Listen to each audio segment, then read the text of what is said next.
Et voila! Here is the finished product. Thank you. You're welcome. Hello, welcome or welcome back to Life on the French. I'm French. Behind the camera is Stan. And our channel is basically an amalgamation of just things we do in our life, hence Life on the French. But this month, it's French themed. So today's video, we are going to be, and by we I mean Stan, is going to be making me some French silk pie, because it's my favorite dessert. I don't think it's from France at all. I don't know why it's called French silk pie. Maybe I'll Google that while he's baking.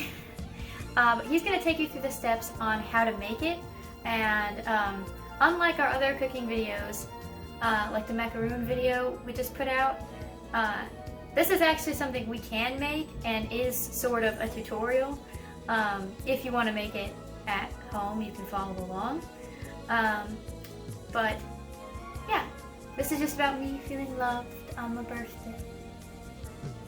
It's my birthday. So, anyhow, I'll check in with you when it's time for me to eat. Bye! Okay, so you guys might have seen in our videos that we have the recipes, a couple recipes up here, and French silk pie is one of Francesca's favorites, so I've written it in Sharpie on the tile here. And I don't really remember where I got the recipe from, but I will link it or write it in the description once this is all done. But here's our ingredients right here. We're going to start off with a pie crust. I like the pre-made stuff because making pie crust is a pain, but you can make your own if you want. We're skipping ahead and just doing this pre-bought one. So what you want to do, you want to let it thaw out a bit if you had it frozen, but then you want to poke some holes in there because as this bakes, it's going to rise in certain places. So you want to have little vents in here so that the air can escape. The French silk pie, if you guys are unfamiliar with it, is kind of like a pudding pie. You ever made one of those? So much better than a pudding pie. I know, but I'm trying to give people like a context. I'm not sure if French silk pie is as popular as... No, I think I really think they're just a region thing. I've never seen them outside of like my hometown area. Right. So what I'm trying to say is that you pre-bake the pie crust and then fill it and let it set, as opposed to baking with stuff inside like a pumpkin pie or an apple pie or whatever. This is one of those pre-baking and then filling the pie recipes. So now we're gonna preheat to 375, and because I know later down the line we're gonna need melted chocolate, what I like to do is conserve some of our resources and take our baker's chocolate and put it over here by the vent of the oven so that while this preheats and this bakes, that melts. Kind of some fun efficiency. We're going to go ahead and start working around with the eggs and the sugar. Okay, so we got our 3 eggs here. We're going to whisk them up.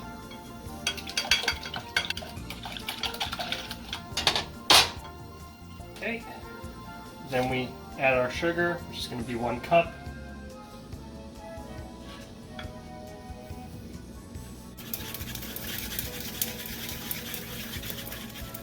Okay, and once it looks pretty incorporated, it's time to start heating it up on low, because the goal right now is to temper the eggs, but not to like fully cook them. So we're going to keep whisking them until we get to 160 degrees. This is where this terminology of like to coat a back of a spoon comes in. I don't know what that means. I've seen it multiple times, but I still don't really get it, so I prefer to use a thermometer. And that's why I got this trusty little thermometer for my birthday. Semi-trusty. Semi-trusty thermometer for my birthday recently, so I can do this more reliably. You're welcome. Oven seems preheated now, so we're going to throw the pie in. It's good to use a baking sheet. Then when you take it out, you don't break the pie crust.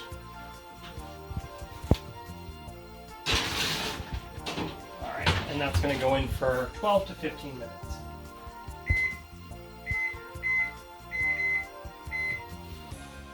Okay, and we're going back to the eggs.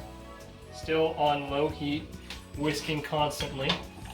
And you can see it's got this kind of froth developing, and it's getting a little bit thicker, but kind of changing hues. It used to be more of an orange, and now it's turning into like a lighter yellow.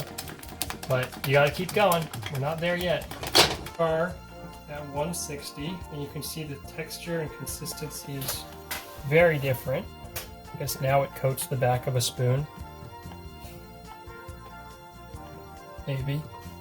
So we're ready to move on to the next thing, which is that we can turn off the heat.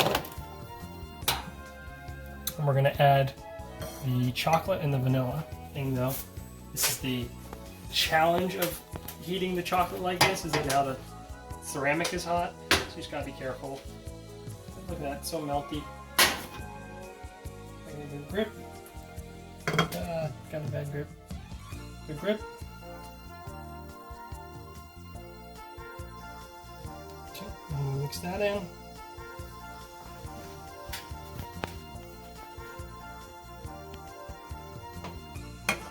Okie dokie. Then we add our teaspoon and a half of vanilla.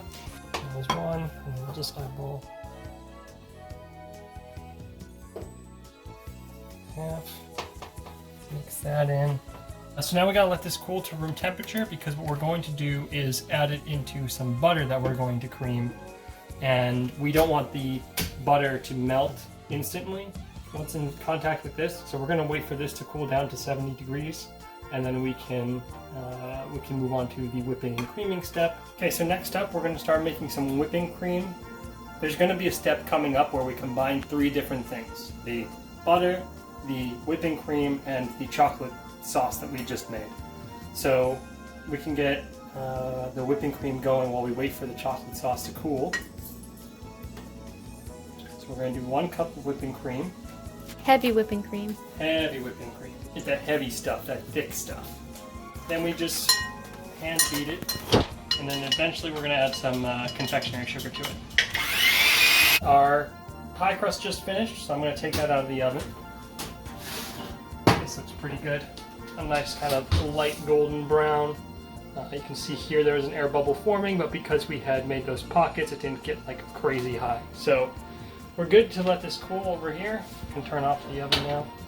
It's also very convenient because we are ready to add the confectionery sugar here. You kind of want to see stiff peaks starting to form in your whipping cream. That's when you know you're ready to add the sugar. You can add it at the beginning if you want to, but I've found that I get better results when I wait and add it once the peaks start to form. 1, 2, 3 teaspoon. Let's ride.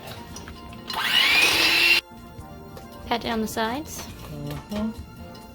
Scrape it, move it, aerate it. Back to grinding. I think I'm done here because you can start to see the peaks are kind of turning a little chunky.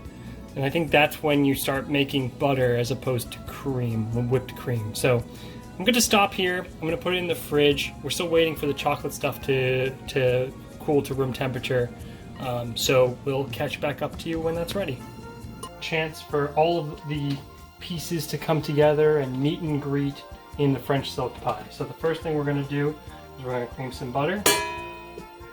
Our chef has joined us because she likes the mixer.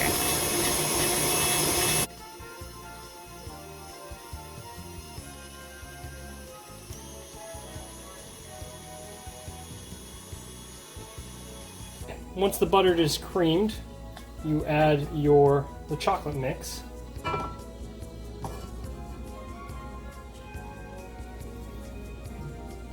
Okay, and then we beat those together for a while.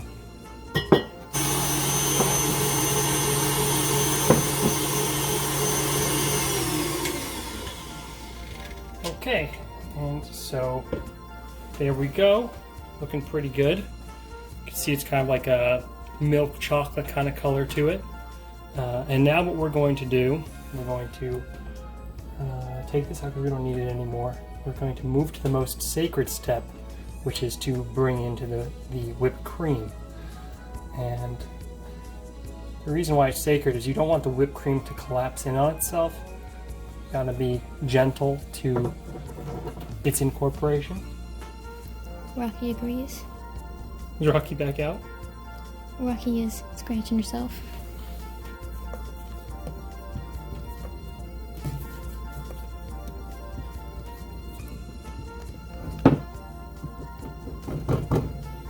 Are we doing a good job? All right, that's looking super smooth. Right color, right texture. So now what we're gonna do, take this off. Go to the pie crust that we had planned out here. Just let it pour.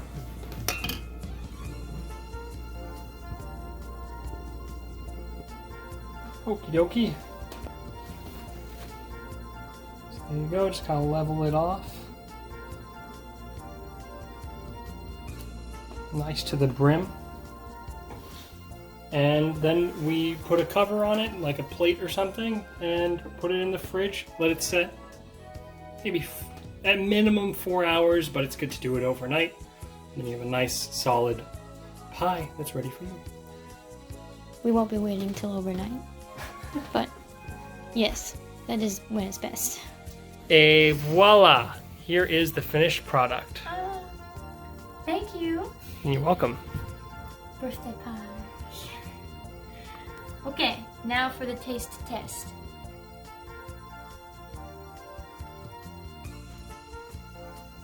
It settled pretty well, actually, considering the time, but it'll get firmer overnight. Yeah. We just didn't. I wanted to eat it. Cheers!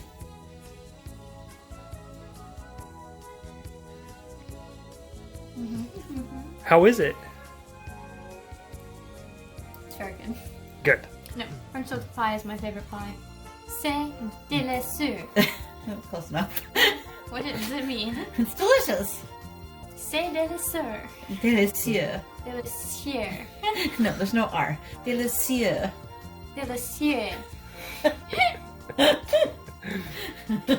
You can see what video is coming up pretty darn soon, which will be me trying to learn French. So look forward to that. If you click the subscribe button down below, you will be able to see our upcoming posts, and also clicking the bell.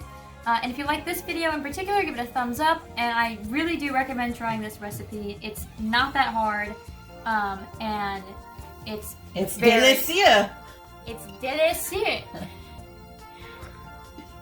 Okay. Anyhow, have a wonderful day. Bye.